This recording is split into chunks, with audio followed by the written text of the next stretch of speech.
Sir मैं तो financially भी स्ट्रोंग हूँ। मेरे पास अच्छा पैसा है, अच्छी गाड़ी है, अच्छा बंगला है और सर मैं फिजिकल भी बहुत ज़्यादा स्ट्रोंग हूँ। लेकिन फिर भी मुझे उसने क्यों छोड़ दिया है सर? सर मैं इस बात को लेकर परेशान हो रहा हूँ कि मेरी ज़िंदगी में ऐसी कौन सी मेरे से कमी रह गई थी कि जिस कमी की वजह से मुझे उसने छोड़ दिया है। ऐसी क्या प्रॉब्लम आई थी? मैं तो रात दिन उसके लिए दौड़ता रहता था, रात दिन उसके लिए मेहनत करता रहता था।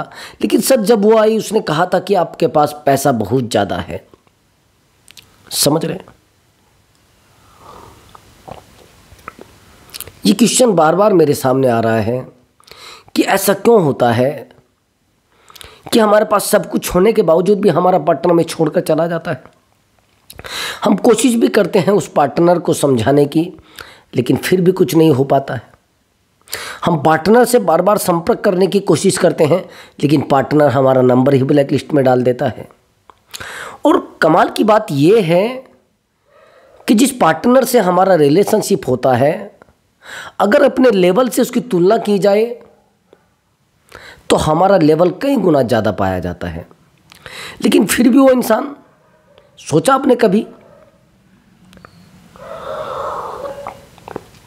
और सर मैं परेशान इसलिए हूँ कि सामने वाला इंसान तो मुझे बार बार हर्ट करता है ना।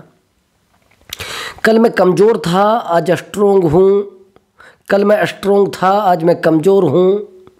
अब पता नहीं उसको हुआ क्या है। मैं उसके सामने माफ़ी भी मांग चुका हूँ जाकर, लेकिन उसको मेरी बातों से कोई फ़र्क नहीं पड़ रहा है। दोस्तों आज के हम इस वीडियो में बात करेंगे कि सामने वाला इंसान हमें छोड़कर क्यों जाता है। क्या उसको वापस भी लाया जा सकता है? क्या सामने वाला इंसान हमें तीसरे इंसान की वजह से छोड़कर गया है, किसी थर्ड पर्सन की वजह से छोड़कर गया है? अगर ऐसा कुछ है तो मैं आपके एक एक क्वेश्चन का जवाब दूंगा। मेरे पास बहुत सारे कमेंट आए हैं और बहुत सारे काउंसलिंग में जो क्वेश्चन उठते हैं उनके भी मैं आपको जवाब दूंगा। थोड़ा ध्यान से बस वीडियो को देखना है और वीडियो में बताई गई एक एक एक्टिविटी को ध्यान से अपने रिलेशनशिप में फॉलो करना है। कई बार ऐसा भी होता है कि हम पार्टनर के पास जाने की कोशिश करते हैं, पार्टनर हमसे दूर भागता है। ये चीज़ें आपको डेवलप करनी पड़ेगी। तो चलिए दोस्तों वीडियो को शुरू करते हैं और मैं आपको गाइड करता हूं और अच्छे से गाइड करता हूं।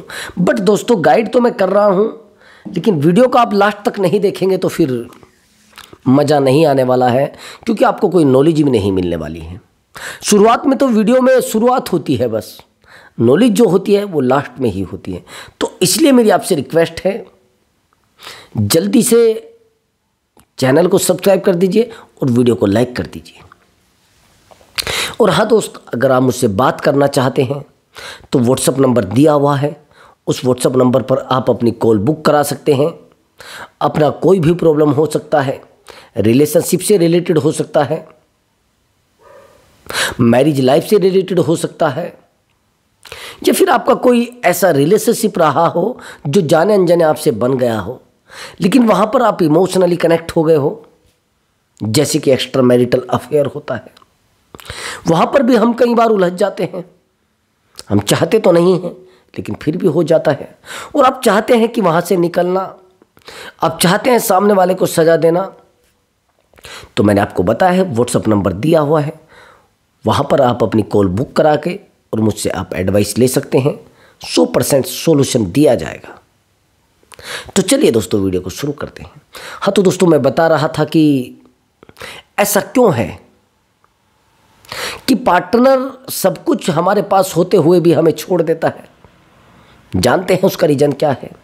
उसका रीज़न है आपके पास सब कुछ होते हुए भी ना होना उस इंसान की नज़रों में। जिस समय आपका पार्टनर आपके साथ रिलेशनशिप में आया था तो आप माइंड से बहुत ज़्यादा स्ट्रोंग थे। नहीं आया समझ में? अभी सब कुछ माइंड से होता है ब्रदर। अगर देखेंगे आप, एक इंसान जिसके पास एक फूटी कोड़ी भी नहीं है, लेकिन वो मरने के बारे में नहीं सोचता। एक इंसान है जिसके अकाउंट में 1 करोड़ रुपए पड़े हैं, वहीं पर उसको 9 करोड़ का घाटा हो गया है। अब वो सोचेगा अरे यार क्या करूँगा इस जिंदगी को जीकर, क्यों ना मैं अपने आप को ही ख़त्म कर लूँ। अंतर है ना। लेकिन जिस इंसान के खाते में एक फूटी कौड़ी भी नहीं है वो सुसाइड की तरफ जाएगा ही नहीं। लेकिन वहाँ से जिस इंसान के खाते में अभी भी 1 करोड़ पड़े हैं वो सुसाइड की तरफ जा रहा है। तो क्या है सब ये? पैसा मायने थोड़ा ही ना रख रहा है, तो यहाँ पर मायने रख रहा है माइंड। जब हम अपनी लाइफ में बहुत अच्छा देख लेते हैं और उसके बाद हमारी लाइफ में बहुत बुरा होने लगता है तो हम बड़े परेशान हो जाते हैं। जैसे हम किसी इंसान के साथ रिलेशनशिप में आते हैं और जब रिलेशनशिप में हम आते हैं उस समय तो सिचुएशन कुछ और होती है, उस समय हम जीरो होते हैं। लेकिन जैसे ही वो इंसान हमारे रिलेशनशिप में आता है तो कुछ टाइम के लिए हम लोग आसमान पर उड़ने लगते हैं, आसमान की सैर करने लगते हैं। हम सोचने लगते हैं कि यार ये जो इंसान है ना, इससे बेहतर इंसान कोई नहीं है, इससे ज़्यादा खुशी देने वाला इंसान कोई नहीं है। और रात दिन बस उसी के गुण गाते रहते हैं, उसी के गाने गाते रहते हैं। अरे यार मेरा पार्टनर ऐसा है, मेरे वाली ऐसी है, मेरे वाला ऐसा है, मेरे वाला तो मुझे इतना सपोर्ट करता है, मेरे वाला तो मुझे इतनी बार मिलता है, मेरे वाला तो मुझसे इतनी बार फिजिकल हो चुका है, मेरे वाला तो कभी मुझे बोलता ही नहीं है फिजिकल नहीं होना है। ये सब चीज़ें आपको अंदर तक कनेक्ट कर लेती हैं। यहीं पर आपकी उम्मीदें उससे जुड़ जाती हैं। जब आपकी उम्मीदें उसी पार्टनर से जुड़ जाती हैं और आप सोचते हैं कि यार, और कल वही पार्टनर, एक्चुअली मैं आज एक वीडियो देख रहा था और वीडियो में बड़ी खतरनाक कहानी है। हरियाणा का एक लड़का है जो एक्सीडेंट में चोट लग जाती है उसको और उसके पैर काम नहीं करते हैं। वो काफ़ी वायरल वीडियो है, समझ रहे? वो दिव्यांग है, पैरों में चोट लग जाती है और शायद वो कोई काम भी नहीं कर पाता। उसी समय उसकी लाइफ में एक लड़की आती है, देख भी लेना पड़ा होगा यूट्यूब पर। अब जब वो उसकी लाइफ में आती है तो घर वाले कहते हैं 0% परिवार था, लड़की ठीक ठाक सुंदर थी। जब उसकी लाइफ में आती है तो लोग कहते हैं कि भैया ये जो लड़की है देवी है। उस समय बहुत सारे गिफ्ट भी दिए गए थे उसको। लोगों ने कहा था अरे भैया जो लड़की ऐसे परिवार में आकर रह रही है वो तो देवी है। लेकिन समय बीतता है 1 साल बीत जाता है। अब प्रेजेंट में वो लड़की उस लड़के को छोड़कर चली गई है। अब मैं जब उसकी वीडियो देख रहा था उस लड़के का कहना ये था कि सर उस समय मेरे पास पैसा था, अब मेरे पास पैसा नहीं है। उस समय मेरे पास ऐशो आराम था लेकिन आज नहीं है। लेकिन कहानी कुछ और है, कहानी कुछ और है जो कहानी उस लड़के को भी नहीं पता है। बस हम यहां अटक जाते हैं आकर कि मेरे पास उस समय पैसा था, आज पैसा नहीं है। क्यों भैया? पैसों वालों को भी तो लड़कियां छोड़ रही हैं, ऐसा नहीं है क्या? है।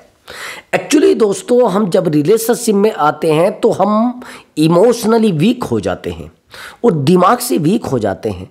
हम अपने ऊपर फोकस नहीं कर पाते, पूरा फोकस हम अपने पार्टनर पर करने लगते हैं। और जिस फोकस का बेनिफिट वो पार्टनर लेता है उसको पता रहता है कि इसकी दुनिया मैं हूं, टोटल सब दुनिया से दूर हट चुका है और मुझ में इसको खुशी दिखती है, मुझ में इसको प्यार दिखता है, मुझ में से उम्मीदें दिखती हैं, मेरे बिना इसका एक भी काम नहीं चलता है। That's all. ये सबसे बड़ा रीजन होता है और यही बेनिफिट वो उठाने लगता है। फिर इसी से वो आपको चीटिंग करने लगता है। आया समझ में? जब हम किसी इंसान पर डिपेंडेंट हो जाते हैं ना ब्रदर, और जब डिपेंडेंट हो जाते हैं तो उस इंसान को एक सबसे बड़ी बात ये पता लग जाती है कि मैं इसके साथ कुछ भी करूंगा ये मुझे नहीं छोड़ने वाला है, फॉर गारंटीड। ध्यान से सुनना, एक स्टोरी पूरे जीवन को आपके बदल सकती है। छोटा सा दर्द आपको बहुत खुशी दे सकता है। छोटी सी बीमारी आपकी पूरी लाइफ को ख़त्म कर सकती है। जब सामने वाले इंसान को यह पता लग जाता है कि इमोशनली डिपेंडेड है मेरे ऊपर, तो फिर वो खेलना शुरू करता है आपसे। वो आपके साथ माइंड गेम करता है, और माइंड गेम इस तरीके से करता है, इस तरीके से करता है, इस तरीके से चीटिंग करता है कि आप नहीं समझ पाते अपने आप को। सबसे बड़ा एग्जाम्पल, जब रिलेशनशिप में थर्ड पर्सन आता है तो पैसा कहाँ चला जाता है भैया? सबसे बड़ा रीजन होता है थर्ड पर्सन के आने का, किसी को छोड़कर जाना।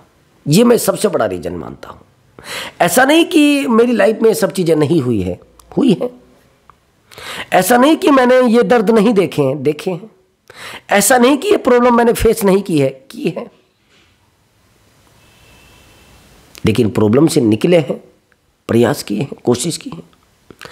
जब थर्ड पर्सन आपकी लाइफ में आ जाएगा तो आप चाहे जितने भी महारथी हैं, जितने भी होशियार बंदे हैं, जितने भी अक्लमंद हैं, आपका पार्टनर आपको सेकंडों में छोड़ देगा।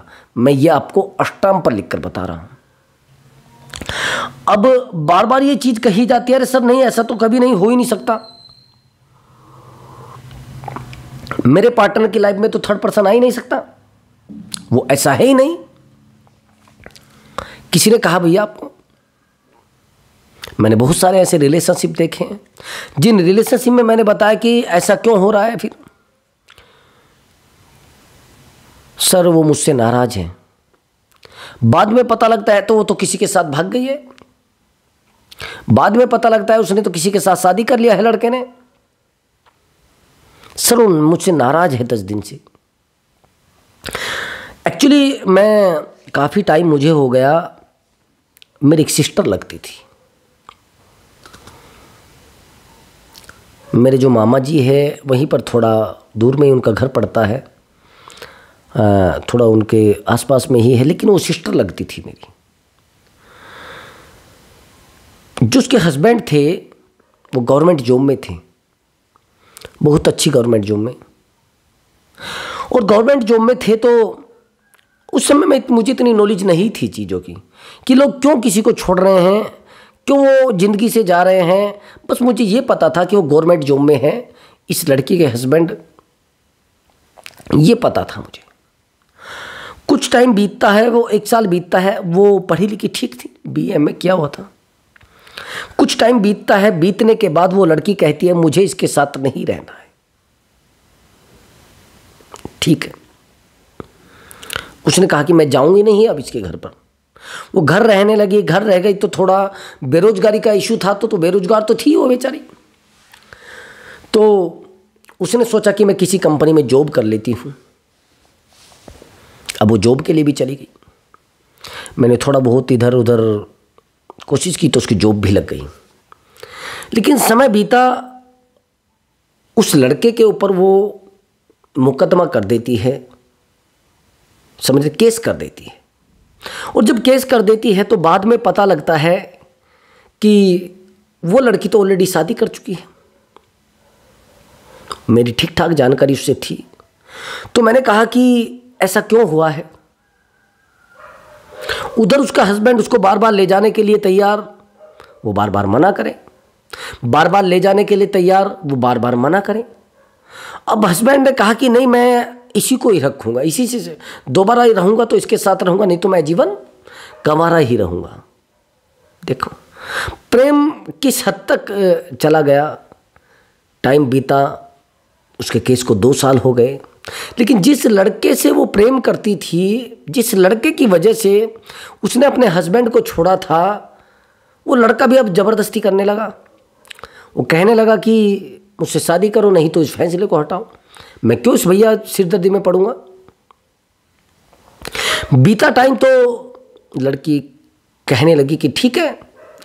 अब जहां पर वो लड़का जिससे उसकी शादी हुई थी 8-9 लाख रुपए फैसले में देने को कह रहा था, उस लड़की ने ओनली 80,000 रुपये में वो फैसला कर लिया, ओनली 80,000 में। बस वकील का खर्चा ओनली, एडवोकेट का खर्चा फीस में हो गया। अब मुझे बाद में मिली तो मैंने पूछा कि आपने ऐसा किया क्यों था। उसने कहा कि ये जो लड़का है ये मुझे शादी के बाद मिला था और इससे मेरा प्रेम हो गया था। और मैंने कहा कि आप ऐसा क्यों बोलते थे कि वो कमाता नहीं, वो मुझे देता ही नहीं पैसा, कि और क्या बोलती मैं, और तो मैं कुछ बोल ही नहीं सकती थी, मुझे तो उससे दूर हटना था। अब बहाना मैं ना मारती तो कोई तरीका था ही नहीं मेरे पास। मैंने कहा जो तेरे घर वाले केस लड़ रहे थे कि वो कुछ नहीं था, बस मेरा प्रेम था, ये मुझे मिल गया है। आया समझ में? और जिस लड़के के साथ वो प्रेजेंट में है वो 0% बंदा है। उस लड़के की अपेक्षा 8,000 रुपए की नौकरी करने वाला लड़का है,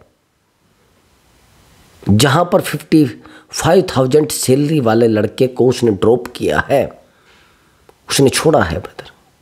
रीजन केवल और केवल इमोशनल अटैचमेंट। वहां इमोशनल अटैचमेंट नहीं बन पाया, वहां पर लड़का इसके ऊपर डिपेंडेंट था, जहां पर लड़की इसके ऊपर डिपेंडेंट है। अंतर समझे आप? अंतर पैसे का नहीं है, अंतर है इमोशनल अटैचमेंट का, अंतर है इमोशनली डिपेंडेंट का। अब क्या आप क्या कर रहे हैं? आप खुद डिपेंडेंट हो रहे हैं। फिर आप कहते हैं कि सर हमें तो वो छोड़कर चली गई है। जब आप इमोशनली डिपेंडेंट उसके ऊपर हो जाएंगे तो क्या होगा? जब आप एक एक चीज उसको शेयर करेंगे कि रात ना मैंने चाय नहीं पी, मैंने खाना ही नहीं खाया, मेरे ब्रदर ने मुझे गाली दी है, मेरे फादर ने मुझे डंडा मारा है, तब ये चीजें जब आप शेयर करोगे तो क्या होगा? 3rd तो आएगा ना। जब आप डेली अपनी बीमारियां सामने वाले को बताओगे तो 3rd तो आएगा ना। अब प्रेम की बात ना कर उसे टेंशन बढ़ाओगे तो क्या होगा? दिक्कत तो आएगी ना। मैंने देखा है जितना आप जेन्युइन बंदे हैं उतना ही आपको प्रेम कम मिलेगा। समझ रहे? जितने प्ले बॉय हैं उनको 100% प्यार मिलता है। आए समझ में? इसलिए आप ज़्यादा जेन्युइन मत बनिए। मैंने देखा है कई बार ऐसा भी हो जाता है कि कुछ जो जनरली मैंने देखा है मेल को, उनकी एज हो जाती है 45 और शादी कर लेते हैं वो 25 वाले लड़की से। फिर बाद में पता लगता है कि सर एक्चुअली वो लड़की तो मुझे प्यार करती ही नहीं। मेरे पास ऐसा नहीं कि लड़कों की कॉल आती हैं, लड़कियों की भी कॉल आती हैं। वो कहती है कि सर हमारी एज जो है हमारे हस्बैंड से बहुत कम है और मेरी इच्छा पहले से नहीं थी इसके साथ रहने की, इसलिए मेरा रिलेशनशिप बाहर बन गया। और कमाल की बात अगर मैं आपको बताऊं, बहुत बड़ी बात मैं आपको बताने वाला हूं, आज तक किसी भी मेल ने यह नहीं कहा कि मेरी एज मेरी पत्नी से कम है और मेरी पत्नी की ज़्यादा है और मैं उससे प्यार नहीं करता हूं, इस रीजन की वजह से मेरा एक्स्ट्रा मैरिटल अफेयर बाहर बना है। नहीं, उसने कहा है कि सर मेरे एंजॉय की वजह से बना है, मैं एंजॉय करने वाला ज़्यादा हूं, मुझे अच्छा लगता है, मानता हूं मैं अच्छा लगता। लेकिन मुझे ये बताइए, अगर 3rd रिलेशनशिप में आ रहा है, मेरा क्वेश्चन ये है और मेरा आंसर भी यही है कि 3rd आ रहा है, क्या सामने वाले की गलती है? नहीं, आपकी गलती है। जब आप सब चीज़ों को छोड़कर एक ही जगह अटक जाएंगे, एक ही बात पर अटक जाएंगे, एक ही रिश्ते पर अटक जाएंगे, तो 3rd क्यों नहीं आएगा भैया? क्यों नहीं आएगा? जब आप सब कुछ छोड़कर अपने आप को बस उसी इंसान के लायक बना देंगे तो क्यों नहीं 3rd आएगा? मैं ये पूछना चाह रहा हूं आपसे। 200% 3rd आना है, इसलिए आप इंजॉय कर रहे हैं, बहुत अच्छी बात है, लेकिन रिश्ते को मैनेज करना बहुत ज़्यादा जरूरी है। गाड़ी को आप मैनेज कर सकते हैं, अपने बिजनेस को मैनेज कर सकते हैं, अपनी जॉब को मैनेज कर सकते हैं, लेकिन ब्रदर जिस दिन रिश्तों में ठोकर लग गई ना, जिस दिन रिश्ता आपका टूट गया तो आप बेड से नहीं उठ पाएंगे ब्रदर।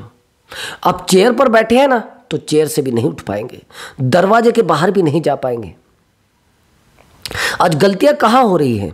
रात दिन बिजनेस पर ध्यान दिया जा रहा है, रात दिन पैसे पर ध्यान दिया जा रहे हैं, फिर पत्नी इधर उधर टच में आ जाती है, फिर गलती आप पत्नी की।